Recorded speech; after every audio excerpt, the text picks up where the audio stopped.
Allaha secde eden adamın müəllimi deyir: "Oğlum, televizoru görürsən, deyilmi?" Allaha secde edən adam deyir: "Bəli, müəllim, görürəm. Onun içinə elektrik getməzsə o yanmaz, deyilmi?" "Bəli, müəllim, düz deyirsiniz, yanmaz." İnsan da belədir. İnsanın sadəcə ruhu ilə bədəni hərəkətə gələr. Ruh olmazsa bədən hərəkətə gələ bilməz, hərəkət edə bilməz, heç nə edə bilməz. Bir stəkan su belə içə bilməz. Bu elektrik hər şeyə can verir. Yəni sən indi televizoru görürsən ki, işləyir. Amma elektrik olanda görürsən ki, televizor sadəcə qalıb orada. İnsan da belədir. Ruh yoxdursa heç bir şey yoxdur. Amma ruh varsa hər şey canlıdır. Bütün kainatda da ruh vardır.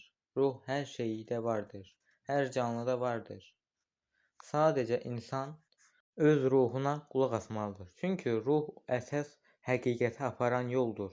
O, onu cənnətə və dünyanın çətinliklərindən çıxarmağa kömək edəcək. Əlbəttə ki, Allahın köməkliyi ilə. Allah insana ruhu ona görə vermişdir ki, o əsas hədəfini tapsın. İnsan bu dünyaya gələndən sonra görür ki, bu dünya çox gözəldir. Amma insana elə gəlir ki, bu dünya gözəldir. Bu dünya heç gözəl deyil.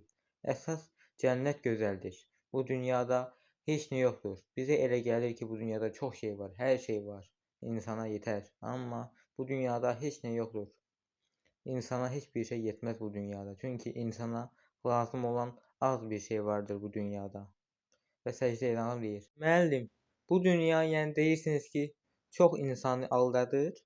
Və səcdə edən adam müəllimi deyir: "Bəli, oğlum, bu dünya insanı çox aldadır.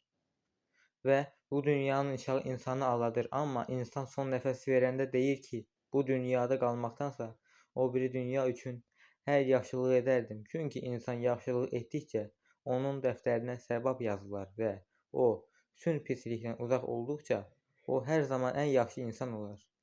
Əgər insan bir dəfə pisliyə düşüb və çıxa bilibsə, Allah ona kömək edibdir və insan o çətin zamanda Allaha yalvarıb və saf ürəklə və saf istəyi ilə Allaha kömək et, mənə Allahım deyibdir və Allah da deyibdir ki, mən sənə kömək edəcəm. Çünki Allah görür ki, o qul həqiqətən köməyə ehtiyacı var. Amma bir qulun bir köməyə ehtiyacı olmadan qul desə ki, Allahım, mənim köməyə ehtiyacım var. Allah görür axı sənin köməyə ehtiyacın varmı, yoxmu? Sən boş yerə deməklə deyil. Yəni bir insanda pul var, hər şey var, amma deyir ki, bu azdır, bu məni bəs etmir. Deməli o insanın nankorluğudur bu, oğlum. Amma bir insan azca çörəyə belə, azca suya belə şükür edirsə, bu insanın nə qədər yaxşı və gözəl insan olmasından asılıdır. Və o insan çox yaxşı insandır və Allah görür ki, hər zaman ona köməyə ehtiyacı var və Allah onun həmişə kömək edər və onun Allah ruzisini artırar və bərəkətləndirər. Amma vali insan desə ki, bu mənə bəs etmir, o onun şükrünü belə bilməz. İnsan gərək hər bir şeyin şükrünü bilsin. Əlində olmayandan sonra insan nə qədər şükür etsə azdır. Əgər insanın əlində bir stəkan su belə varsa, onun şükrünü etsə, insan hər şeyin qədrini bilər. İnsan hər şeyin qədrini bilsə, onda o yaxşı insandır. Çünki qədrini bilmirsə, o deməli pis insandır. Çünki qədrini bilmək ən yaxşısıdır qədrini bilmək. Çünki qədir bilən insan yaxşı insandır. Hamıya kömək edər.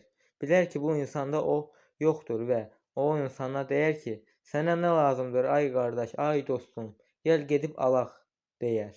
Amma qədir bilməz insan heç bir çörəyin və heç bir pulun qədrini bilmədiyi üçün o qədir bilməz və insanları da heç sevməz deyə düşünürəm, oğlum. Çünki o heç bir çörəyin və heç bir suyun, heç bir pulun qədrini bilmədi, heç öz canının qədrini bilmədi və heç bir insanın qədrini necə başa düşsün, necə anlasın o insanın nəyə ehtiyacı var, nəyə kömək lazımdır. Heç bir kömək etməsək belə, sadəcə saf bir dua, ürəyimizdən gələn bir dua deyərək o adama kömək edə bilərik, oğlum. Çünki bütün dualar Allaha çatar. İnsanın bu qədər zəif olduğunu düşünmə, oğlum. İnsan çox güclüdür. Allah ona çox bilgi veribdir. Sadəcə insan o bilgini unudubdur. ya yaxud da o bilgini işlətmək istəməz. Çünki elə bilər ki, insan çox zəifdir, amma Allah ona çox bilgi və bildiyi hər şeyi öyrətmişdir. Bəlkə də insanlar o bildikləri şeyi ya da unutmuşdur illər keçdikcə. İnsanlıq amma həqiqətən güclüdür yəni. Birlik olarsa insanlıq. İnsanlıq hər zaman güclü olar oğlum. Amma bu dünyada çox müharibələr var. Heç kimsə birlik olmaq istəmir. Dünya çox çətinləşibdir. Qorxuram, bundan artıq çətinləşə bilər. Allaha səcdə edən deyir. Müəllim, bundan artıq da mı çətinləşə bilər? Oğlum, çətinlik hər zaman olacaq. Amma biz saf ürəklə Allahdan, Allahım bu insana kömək et, Allahım bizi qoru, Allahım hamını qoru desək, Allah bu dualarımızı qəbul edər. Çünki içi boş bir dua Allaha çatmaz. Allah duaların ən ürəkdən gələn və ürəkdən gələn duanı qəbul edər. Ən saf duanı qəbul edər. Oğlum, indi mən boş bir dua eləsəm, Allahım mənə kömək et desəm, içimdən gəlmir o demək. Allah onu eşitsə belə qəbul etməz. Çünki bilər ki, mən bunu ürəyimdən demədim və mən onu saflıqla demədim. Sadəcə elə belə dedim. Artıq bu çətinləşibdir. Yəni heç bir insanda belə qalmayıbdır bu ürəkdən gələn bir dua, saf dua. Amma Allah böyükdür, əfv edər. Amma insan yavaş-yavaş bu dünyanın yalan olduğunu görəcək, oğlum. Yəni indi sənə bir söz deyəcəm, oğlum. Bu dünya insana elə gələr ki, həqiqətdir. Uzun ömür yaşayacaq bu dünyada, amma ruhu cənnətə, Allaha bağlıdır. Allaha bağlı olduğu üçün də Allah o insanın hər niyyətini və hər pisliyi, hər yaxşılığını görər.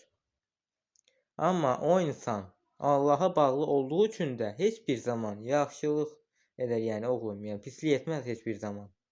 Hər zaman yaxşılıq edər, əlindən gələn hər bir yaxşılığı edər ki, Allah məni yaxşılıq edərək görsün. Mən nəsə olarsa, hamı desin ki, o insan yaxşılıq edərək öldü. Heç kimsə deməsin ki, pislik edərək öldü. Əgər oğlum o insan yaxşılıq edərək ölübsə və hamı onun dalından qeybət olaraq pis sözlər danışırsa, heç bir zərər yoxdur. Çünki Allah görür ki, o insan yaxşılıq edir, sadəcə yaxşılıq üçün yaşayıb. Sadəcə iman və həqiqət yolunu anlayıb və Allaha imanla bağlı olub və heç kimsəyə də pislik etməyib. Allahın görməsi yetər. İnsanların nə deməsi önəmli deyil. Çünki insanlar görmədiklərini də danışarlar, gördüklərini də danışarlar. Amma insanların danışmasıyla heç bir şey dəyişməz. Allahın deməsi ilə hər bir şey dəyişər. Əgər o qul həqiqətən yaxşı biri isə cənnətə özü gedəcək. Çünki bu insanın yaxşılığı da cənnətə aparır, pisliyi də cəhənnəmə aparır. İki yol vardır. Cəhənnəm və cənnət. Oğlum, biraz fikirləşəndə bu dünyada çox şey var. Gözüm görmədiyi çox şey var. Və ola bilər ki, ruh, yəni cəhənnəmdə əzab çəkməz. Yəni cəhənnəm ayrı cür ola bilər. Yəni oğlum, onda nə edərik? Onda çətinlik daha da mı artar, azalar bilmirəm. Yəni oğlum, sənə necə deyim bilmirəm. İndi insan öləndən sonra o ruh olaraq gedəcək və o dünyada necə gedəcək, öz yolunu tapacaq, o bilinər, bilinməz. O onda cəhənnəm sayıla bilər, yəni çünki o dünyada içsən, artıq cəhənnəmi yaşamısan. O dünyada yolunu tapırsansa, artıq cənnəti yaşamısan, oğlum. Belə bir şey ola bilər, yəni yaxşılıq edən o dünyada yolunu tapacaq. Pislik edənsə o dünyada yolunu tapamayıb azacaq. Bu da ən çətin bir yoldur, yəni. Bu Allaha səcdə edən adam deyir. Bəli, müəllim, həqiqətən siz doğru deyə bilərsiniz. Sizin dediyiniz həqiqətən belədirsə, yəni insan həqiqətən bir yol tapanda sevinir ki, mən itmədim, azmadım. Amma yol tapmayıb azanda o qorxur ki, başına nə gələcək bilmir. Həqiqətən müəllim, sizin dediyiniz doğru ola bilər. O dünyada cənnəti qazanan öz yolunu tapar, cəhənnəmi qazanan isə öz yolunu tapmaz. Abunə olun, ailemiz qalsın. Hər kəsə təşəkkürlər.